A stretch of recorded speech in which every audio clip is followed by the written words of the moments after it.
Ilan Alphon vit à Toronto avec sa chienne Libby, qu'il avait adoptée en 2018. Âgée de 4 ans, cette dernière n'est pas née au Canada, mais à Alexandrie en Égypte, où on lui avait coupé les 2 pattes avant. Elle y avait été prise en charge par une association, qui avait ensuite organisé son long voyage jusqu'en Ontario, d'après Bloto. Depuis son adoption, Ilan Alphon avait essayé différentes solutions pour aider Libby à mener une vie normale malgré son handicap.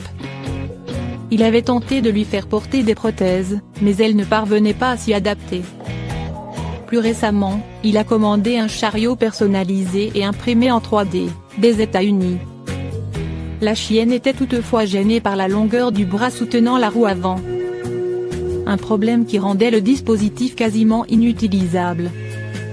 Le chariot de Libby offert par un mécanicien torontois amoureux des chiens apprenant cela.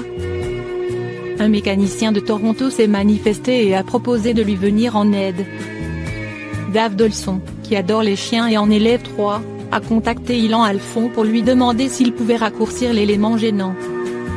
Le garagiste s'est néanmoins rendu compte que la structure n'était pas en métal et qu'il ne pouvait donc pas souder la pièce une fois raccourcie.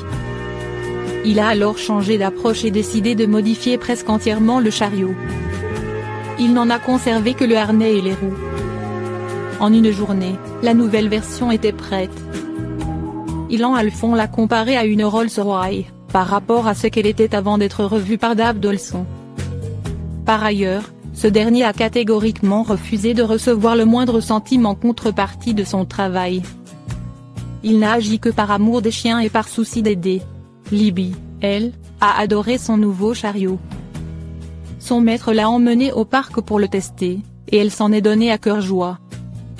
Par le passé, elle se déplaçait en effectuant des petits bonds, un peu à la manière d'un kangourou, ce qui l'épuisait.